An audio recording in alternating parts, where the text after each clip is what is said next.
जब आप अयोध्या की धरती पर कदम रखते हैं तो शहर के कड़कड़ में आपको मर्यादा पुरुषोत्तम भगवान राम के होने का एहसास होता है और हर कोना भगवान राम की भक्ति में रमा हुआ नजर आता है। बावजूद इसके सबकी निगाहें राम मंदिर पर टिकी हुई हैं कि कब उन्हें रामलला के दर्शन का सौभाग्य प्राप्त हो। लेकिन अब बस कुछ दिन और, क्योंकि 2024 के पहले ही महीने में रामलला का आप दीदार कर पाएंगे। मंदिर में भारतीय संस्कृति को झलकाने की पूरी कोशिश की जा रही है। तो आइए जानते हैं कि कैसे किया जा रहा है मंदिर निर्माण का कार्य। हम लोग आइकोनोग्राफी पूरा मूर्ति में टेम्पल्स के ऊपर जो स्कल्पचर कार्व होंगे हम लोग वो कार्व कर रहे हैं। हमारी कंपनी है ने ट्रेडिशनल स्टाइल को स्टडी करते हुए जो अपने टेम्पल आर्किटेक्चर के हिसाब से रंग मंडप है, आगे गुड़ मंडप है, पीछे नित्य मंडप के हिसाब से भगवानों को स्थान देके मूर्तियाँ कार्व हो रही हैं। कितनी बारीकियों का ध्यान देना पड़ेगा, कितनी सफाई रखना पड़ता है? पूरे एनाटॉमी का ध्यान रखना पड़ता है ताकि फिगर का ग्रेस ख़राब ना हो। ऊपर से उनका जो ऑर्नामेंटेशन है, उनका पहनावा है, जो उनके जैसे जो मुद्राएं होती है, अभंग मुद्रा, दो भंग मुद्रा, त्रिभंग मुद्रा, उन मुद्राओं को ध्यान में रखते हुए हम ये सारी मूर्तियाँ कार्य कर रहे हैं। जैसे राम जी का मंदिर है, ये जो आप जिस एरिया रंग मंडप में खड़े हुए हैं ये हनुमान जी का एरिया है। उससे पहले आप जाएंगे वो गणेश जी का एरिया है। तो ऐसे ये जो अभी आप मूर्तियाँ कार्य होते हुए देख रहे हैं, ये है नित्यांगनाएँ जो भगवान के लिए डांस करते थे। जो नित्यांगनाएँ डांसर्स होते थे, अभी उनके ऊपर काम चल रहा है।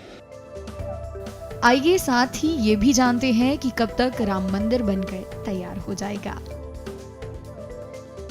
एक लंबे कालखंड की जो प्रतीक्षा है, लाखों लोगों ने जिसके लिए आहुति दी थी, वह उसी दिन पूर्ण हुई जिस दिन भगवान श्री रामलला के मंदिर निर्माण का शिलान्यास हुआ माननीय प्रधानमंत्री जी के द्वारा। आज जो है यह गर्भगृह का निर्माण जो है अपनी तीव्रता की ओर है। आने वाले दिनों में ये मानकर चला जा रहा है कि अक्टूबर, नवंबर और दिसंबर के तक गर्भगृह पूर्ण रूप से बन जाएगा और रामलला अपने अधिष्ठान पर, अपने आसन पर विराजमान होंगे जनवरी माह में। वह तिथि जो है साधु संतों, जोशियों और ट्रस्ट के हमारे जो पदाधिकारी उनके संयोजन से घोषित होगी। तब तक हम सब जो है हम सब प्रसन्नचित हैं कि अयोध्या में इस प्रकार से लंबे कालखंड की जो एक संकल्प था वह पूर्णता की ओर है। काम जो है गर्भगृह का हो चुका है और ये छत का काम चल रहा है। ऊपर पिलर्स का काम प्रारंभ हो जाएगा। तो ये माना जा रहा है कि यह काम जो है अपनी तीव्रता से और नवंबर, दिसंबर तक ये काम पूरा हो जाएगा। ग्राउंड फ्लोर का काम आप देख ही रहे हैं। सभी बंसी पहाड़पुर के पत्थरों का, भूतल का काम पूरा हो चुका है।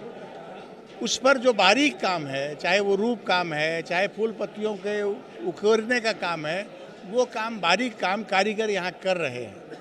वो भी समय सीमा में तैयार कर लेंगे। रूप काम की जहाँ तक बात है, ऐसे 170 खंभों में लगभग हजारों मूर्तियाँ बनने वाली हैं। उसमें जो प्रमुख 70 खंभे रास्ते में पड़ने वाले हैं, उस पर रूप काम पूरा हो जाएगा। उसके बाद उसके साथ ही साथ जैसे काम पूरा होता जाएगा, फर्श का काम प्रारंभ होगा। हम कह सकते हैं जो सफ़ेद मार्बल की एक कालीन की कलाकारी वाली फर्श बनेगी, वो देखने योग्य होगी। उसका काम भी जल्दी ही प्रारंभ होगा और फर्श के काम के साथ साथ ही इसके इलेक्ट्रिफिकेशन का काम भी होगा।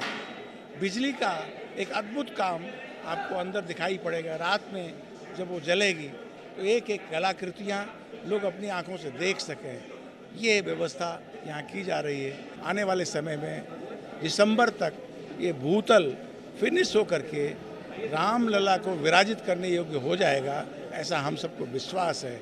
मकर संक्रांति 14 जनवरी के बाद प्राण प्रतिष्ठा का कोई तिथि जो शुभ मुहूर्त होगी, उसमें भगवान यहाँ विराजित होंगे और पूरे देश और विदेश के राम भक्त, उनकी जो कल्पना है अद्भुत, अकल्पनीय, अवर्णनीय, इस राम मंदिर की एक एक स्थापत्य कला, कलाकृतियाँ, रूप काम को यहाँ आकर के देख सकेंगे।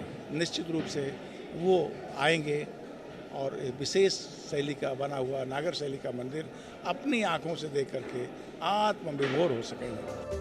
आपको बता दें कि अयोध्या हमेशा से पर्यटन का केंद्र रहा है, लेकिन जब से राम मंदिर का निर्माण कार्य शुरू हुआ है, तब से अयोध्या में न केवल भक्तों की संख्या बढ़ी है, बल्कि यहाँ आने वाले लोगों के मन में यह शहर अपनी अमिट छाप भी छोड़ता जा रहा है।